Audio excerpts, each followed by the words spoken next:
Hi friends, welcome back to my YouTube channel. ಎಲ್ಲರೂ ಹೇಗಿದ್ದೀರಾ? ಚೆನ್ನಾಗಿದ್ದೀರಾ ಅಂತ ನಾನು ಅನ್ಕೊತೀನಿ. ನಾನು ಕೂಡ ತುಂಬಾ ಚೆನ್ನಾಗಿದ್ದೀನಿ. ಒಂದು ಹೊಸ ಬ್ಲಾಗ್ನ ನಿಮ್ಮ ಜೊತೆ ಶೇರ್ ಮಾಡ್ತಾ ಇದ್ದೀನಿ. ಹ್ಯಾಪಿ ಬರ್ಡೇ ಟು ಮನು ಮಾಮ.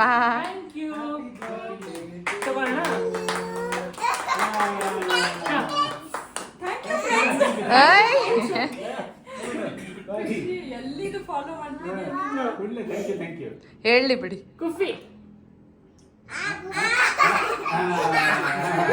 ಎಲ್ಲರೂ ತಿನ್ಸಿ. ಖುಷಿ ತಿನ್ಸು. ತಿನ್ಸು ನೀನು.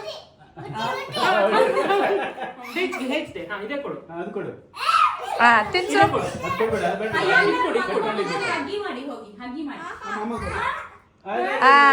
Very good.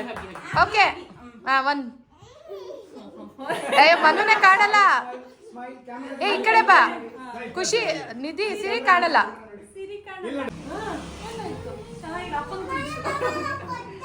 ಇರ್ಲಿ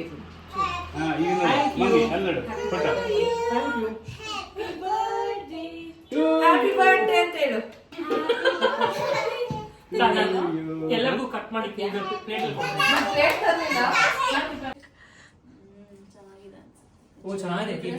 ಚಾಕ್ಲೇಟ್ ಟ್ರಫಲ್. ನಮ್ಮ ಹಳೆ ನೇಪರ್ದು ಬರ್ಡೇ ಫಂಕ್ಷನ್ ಇತ್ತು. ನನ್ನ ಮಕ್ಕಳಿಗೆ ಮನು ಅಂದರೆ ತುಂಬಾ ಇಷ್ಟ. ಅದಕ್ಕೆ ಹೋಗಿ ಸೆಲೆಬ್ರೇಟ್ ಮಾಡಿದ್ವಿ. ನಮ್ಮ ಜೊತೆಗೆ ನಮ್ಮ ಹಳೆ ಓನರ್ ಫ್ಯಾಮಿಲಿ ಕೂಡ ಬಂದಿತ್ತು. ಸೊ ಸ್ಟಾರ್ಟರ್ಸ್ ಎಲ್ಲ ಆರ್ಡರ್ ಮಾಡಿದರು. ಸೊ ತಿಂದ್ಕೊಂಡು ಮನೆಗೆ ಬಂದು ಮತ್ತೆ ರೆಡಿಯಾಗಿ ನನ್ನ ಫ್ರೆಂಡ್ ಬರ್ಡೇ ಸೆಲೆಬ್ರೇಷನ್ಗೆ ಹೋಗ್ತಾ ಇದ್ವಿ. ಎಲ್ಲರೂ ಪಿಂಕೆ.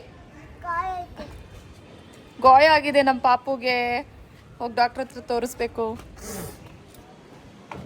ವೀಕೆಂಡ್ಸ್ ಬರ್ಡೇಸ್ ಬಂದರೆ ಪ್ಲ್ಯಾನ್ ಮಾಡ್ಬೋದು, ಸೊ ದಟ್ ಎಲ್ಲರೂ ಮನೇಲೇ ಇರ್ತಾರೆ ಅಂತ. ಸೊ ಮನುದು ಮತ್ತು ನನ್ನ ಫ್ರೆಂಡ್ ಮೇಘಾದು ಒಂದೇ ದಿನ ಬರ್ಡೇ ಇತ್ತು. ಅದಕ್ಕೆ ನಾನು ಅಂದ್ಕೊಂಡೆ ಮಧ್ಯಾಹ್ನ ಮನುದು ಬರ್ಡೇ ಸೆಲೆಬ್ರೇಟ್ ಮಾಡೋಣ. ಸಾಯಂಕಾಲ ನಾನು ನನ್ನ ಫ್ರೆಂಡು ಅಕ್ಕ ಎಲ್ಲರೂ ಸೇರಿಕೊಂಡು ಮೇಘಾದು ಬರ್ಡೇ ಸೆಲೆಬ್ರೇಟ್ ಮಾಡೋಣ ಅಂತ ಮಧ್ಯಾಹ್ನ ಅವ್ರ ಮನೆಗೆ ಹೋಗಿ ಮನು ಹತ್ರ ಕೇಕ್ ಕಟ್ ಮಾಡಿಸಿ ಮತ್ತು ಸಾಯಂಕಾಲ ಎಲ್ಲ ಮಕ್ಕಳನ್ನೆಲ್ಲ ಕರ್ಕೊಂಡು ಮನೆ ಹತ್ರನೇ ಕೈಲಾಶ್ ಪರ್ಬತ್ ಓಪನ್ ಆಗಿದೆ ಹೊಸದಾಗಿ. ಆಲ್ಮೋಸ್ಟ್ 1 ಮಂತ್ ಆಯ್ತೇನೋ. ಸೊ ಬುಕ್ಕಿಂಗು ಮಾಡಿದ್ದಿಲ್ಲ, ಅದಕ್ಕೆ ನಾವೇನೇ ಬೇಗನೆ ಹೋದ್ವಿ. ವೀಕೆಂಡ್ಸ್ ಬೇರೆ ಫುಲ್ ರಶ್ ಇರುತ್ತೆ ಅಂತ. ಸೊ ಚಾಟ್ಸ್ ಎಲ್ಲ ತಿಂದ್ಕೊಂಡು ಅವಳ ಹತ್ರ ಕೇಕ್ ಕಟ್ ಮಾಡಿಸಿ ಆರಾಮಾಗಿ ಟೈಮ್ನ ಸ್ಪೆಂಡ್ ಮಾಡಿದ್ವಿ. ಆ್ಯಂಡ್ 7 o'clock ಮೇಲೆ ಡಿನ್ನರ್ ಕೂಡ ಸ್ಟಾರ್ಟ್ ಆಗುತ್ತೆ. ಸೊ ಎಲ್ಲ ಮುಗಿಸ್ಕೊಂಡು ಪೋಲಾರ್ ಬೇರ್ಗೆ ಹೋದ್ವಿ.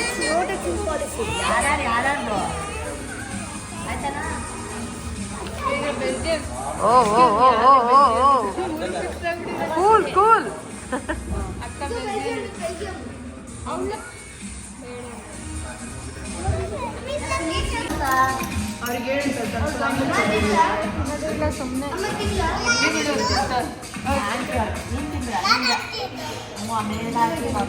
ನಮ್ಮ ಹುಡುಗಿದ ಹ್ಯಾಪಿ ಬರ್ಡೇ ಫುಲ್ ಜೋರಾಗಿ ನಡೀತಾ ಇದೆ. ಐಸ್ ಕ್ರೀಮ್, ಊಟ, ಪೋಲಾರ್ ಬೇರಲ್ಲಿ ಜೋರಾಗಿ ನಡೀತಾ ಇದೆ ಪಾರ್ಟಿ.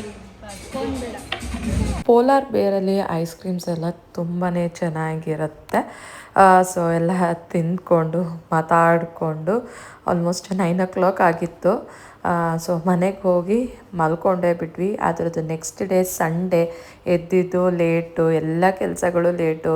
ಬ್ರೇಕ್ಫಾಸ್ಟ್ ಎಲ್ಲ ಮುಗಿಸ್ಕೊಂಡು ಸ್ವಲ್ಪ ಗ್ರಾಸರಿ ಶಾಪಿಂಗ್ ಎಲ್ಲ ಮಾಡಬೇಕಿತ್ತು. ಮನೆ ಹತ್ರನೇ ಮಾಡಿದೆ. ಯೂಶ್ವಲಿ ನಾವು ದಿನಸಿ ಏನಾದ್ರು ತೊಗೋಬೇಕಂದ್ರೆ ಅಲ್ಲೇ ಹೋಗಿ ತೊಗೊಂಡು ಬರೋದು. ಸೊ ಹಿಂದಿನ ದಿನವೇ ನೋಡಿರ್ತೀನಿ ಏನೆಲ್ಲ ಖಾಲಿಯಾಗಿದೆ, ಏನೆಲ್ಲ ಬೇಕು ಅಂತ ಲಿಸ್ಟ್ ಮಾಡ್ಕೊಂಡಿರ್ತೀನಿ. ಸೊ ಆ ಲಿಸ್ಟ್ ಪ್ರಕಾರ ಒಂದು ತಿಂಗಳಿಗೆ ಎಷ್ಟು ಬೇಕೋ ರೇಷನು ಅಷ್ಟೇ ತೊಗೊಂಡು ಬರೋದು. ತೀರಾ ಎಕ್ಸ್ಟ್ರಾ ಇದ್ದರೆ ಇರುತ್ತೆ, ಅದು ನೆಕ್ಸ್ಟ್ ಮಂತಿಗೆ ಕ್ಯಾರಿ ಓವರ್ ಆಗುತ್ತೆ ಅಂತ.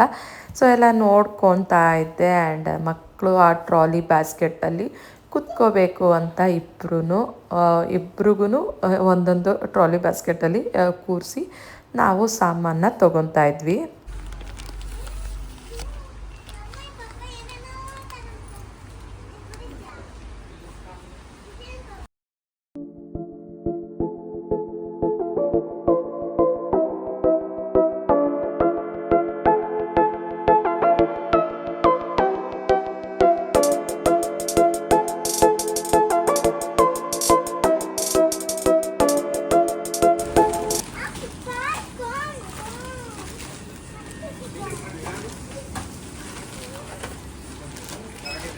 ಶಾಪಿಂಗ್ ಮುಗಿಸ್ಕೊಂಡು ಮಮ್ಮಿ ಮನೆಗೆ ಹೋದೆ. ವಿಡಿಯೋ ಕಂಟಿನ್ಯೂ ಮಾಡಲಿಲ್ಲ. ಅದರದ್ದು ನೆಕ್ಸ್ಟ್ ಡೇ ಶಾಪಿಂಗ್ ಏನೋ ಮಾಡಿಬಿಡ್ಬೋದು ಗ್ರಾಸರಿದು, ಬಟ್ ಅದೆಲ್ಲ ಬಾಕ್ಸಿಗೆ ರೀಫಿಲ್ ಮಾಡೋದೇ ನನಗೆ ತುಂಬ ಕಷ್ಟಕರವಾದ ಕೆಲಸ.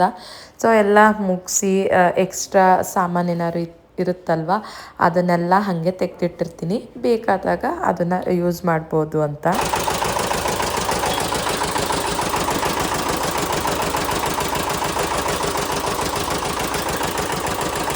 ಮನೆ ಹತ್ರ ಕಬ್ಬಿನ ಜ್ಯೂಸ್ ಗಾಡಿ ಬರ್ತಾನೆ ಇರುತ್ತೆ. ಸೊ ಯಾವಾಗಲಾದ್ರು ಒಂದೊಂದು ಸತಿ ಮಕ್ಕಳಿಗೆ ನಮಗೆ ತೊಗೊಂಡು ಕುಡಿತಾನೆ ಇರ್ತೀವಿ. ಬಿಕಾಸ್ ಮಕ್ಳಿಗೆ ತುಂಬಾ ಇಷ್ಟ ಆ್ಯಂಡ್ ನಮಗೂ ಕೂಡ ತುಂಬಾ ಇಷ್ಟ. ಸೊ ಮಕ್ಕಳು ಬಂದಿದ್ದ ತಕ್ಷಣವೇ ತುಂಬಾ ಸೀರಿಯಸ್ಸಾಗಿ ಹೋಮ್ವರ್ಕ್ ಎಲ್ಲ ಮುಗಿಸ್ಬಿಡ್ತಾರೆ. ಯಾಕೆಂದರೆ ಆಟ ಆಡಬೇಕಲ್ವ. ಸೊ ಆಟ ಆಡೋದ ಮಧ್ಯದಲ್ಲಿ ನಾನು ಕರೆದ್ಬಿಟ್ರೆ ಹೋಮ್ವರ್ಕ್ ಮಾಡಿ ಬನ್ನಿ ಅಂತ, ಅದಕ್ಕೆ ಬಂದಿದ ತಕ್ಷಣ ಹೋಮ್ವರ್ಕ್ ಮುಗಿಸಿ ಆಮೇಲೆ ಆಟ ಆಡೋಕ್ಕೆ ಸ್ಟಾರ್ಟ್ ಮಾಡಿಬಿಡ್ತಾರೆ. ಸೊ ಟೈಮ್ ಹೆಂಗೆ ಹೋಗುತ್ತೆ ಅಂತ ಗೊತ್ತೇ ಆಗೋದಿಲ್ಲ. ಸೊ ಎಲ್ಲ ಕೆಲಸ ಮುಗಿಸೋ ಅಷ್ಟಿಗೆ ಮಧ್ಯಾಹ್ನ ಆಗುತ್ತೆ. ಮಧ್ಯಾಹ್ನ ಆಗಿದ ತಕ್ಷಣ ಮಕ್ಕಳು ಕೂಡ ಬರ್ತಾರೆ. ಅವ್ರಿಗೆ ಯೂನಿಫಾರ್ಮ್ ಚೇಂಜ್ ಮಾಡು ಮತ್ತು ಅವ್ರಿಗೇನಾದ್ರು ಸ್ವಲ್ಪ ತಿನ್ನಿಸು, ಅಷ್ಟೊತ್ತಿಗೆ ಮಧ್ಯಾಹ್ನ ಊಟದ ಟೈಮ್ ಆಗುತ್ತೆ. ಸೊ ಅನ್ನಕ್ಕೂ ಸತ ಇಡ್ತಾ ಇದ್ದೆ. ಸೊ ಈ ಥರ ಇರುತ್ತೆ ನಮ್ಮ ರೊಟೀನು ಯಾವಾಗ್ಲೂ. ಸೊ ಅನ್ನಕ್ಕೆಲ್ಲ ಇಟ್ಟು ಮಕ್ಕಳಿಗೆ ಊಟನ ಮಾಡಿಸ್ತೀನಿ. ಅವರಿಗೆ ಊಟ ಮಾಡೋಕ್ಕೂ ಕರಿಬೇಕು, ಪ್ರತಿಯೊಂದಕ್ಕೂ ಅವ್ರಿಗೆ ಕರಿಬೇಕು. ಯಾಕಂದರೆ ಆಟ ಆಡ್ತಾ ಇರ್ತಾರೆ. ಆಟ ಆಡಬೇಕು ಅಂದಾಗ ಅವ್ರಿಗೆ ಊಟ ಬೇಡ, ತಿಂಡಿ ಬೇಡ, ಏನೂ ಬೇಡ. ಸೊ ಹಠ ಮಾಡ್ತಾರೆ. ಸೊ ಮುದ್ದು ಮಾಡಿ ಅವ್ರಿಗೆ ಊಟನ ಮಾಡಿಸ್ಬೇಕು. ಸೊ ಅವ್ರದ್ದು ಊಟ ಎಲ್ಲ ಆದಮೇಲೆ ನಾನು ಊಟ ಮಾಡ್ತೀನಿ. ಆ್ಯಂಡ್ ಸಾಯಂಕಾಲ ನಮ್ಮ ಓನರ್ ಮೊಮ್ಮಗಳದ್ದು ಬರ್ಡೇ ಇತ್ತು, ಅಲ್ಲಿಗೆ ರೆಡಿಯಾಗಿ ಹೋದ್ವಿ.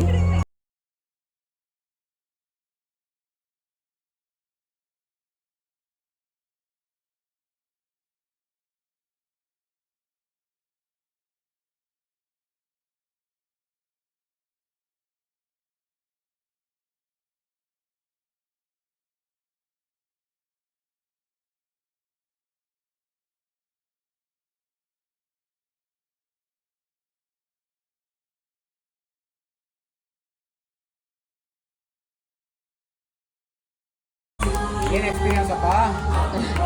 ಜುಲೈ ಮಂತಲ್ಲಿ ತುಂಬಾ ಬರ್ಡೇಸ್ ಇತ್ತು. ಸೊ ಎಲ್ಲ ಬರ್ಡೇ ಸೆಲೆಬ್ರೇಷನ್ ತುಂಬ ಚೆನ್ನಾಗಿ ಆಯಿತು. ಆ್ಯಂಡ್ ಮಕ್ಕಳಂತೂ ಸಿಕ್ಕಾಪಟ್ಟೆ ಎಂಜಾಯ್ ಮಾಡಿದರು ಎಲ್ಲ ಬರ್ಡೇ ಸೆಲೆಬ್ರೇಷನಲ್ಲಿ, ಯಾಕೆಂದರೆ ಕೇಕ್ ತಿನ್ಬೋದು ಅಂತ.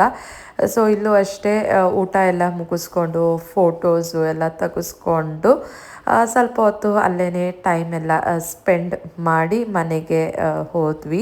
ಆ್ಯಂಡ್ ಅದರದ್ದು ನೆಕ್ಸ್ಟ್ ಡೇ ತಲೆಗೆ ಚೆನ್ನಾಗಿ ಎಣ್ಣೆ ಹಚ್ಕೊಂಡಿದ್ದೆ. ಫಂಕ್ಷನ್ ಇರುತ್ತೆ ಅಂತ ಯೂಶ್ವಲಿ ಹಚ್ಕೊಂಡಿರಲ್ಲ. ಸೊ ಇನ್ನೇನು ಫಂಕ್ಷನ್ ಇಲ್ಲ ಅಂತ ಆರಾಮಾಗಿ ಬ್ರೇಕ್ಫಾಸ್ಟ್ ಎಲ್ಲ ಮಾಡಿಕೊಂಡು ತಲೆಗೆ ಎಣ್ಣೆನ ಹಚ್ಕೊತಾ ಇದ್ದೆ. ಸೊ ನನಗೂ ಸತ ತುಂಬಾ ಕೂದಲೆಲ್ಲ ಉದುರುತ್ತಾ ಇತ್ತು.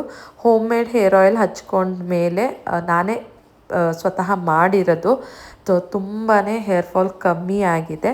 ಸೊ ಈ ರೀತಿ ಇತ್ತು 3 ಡೇಸ್ದು ವ್ಲಾಗು. ನಿಮ್ಗೆ ಇಷ್ಟ ಆದರೆ like, share, comment and subscribe to my channel. Thank you.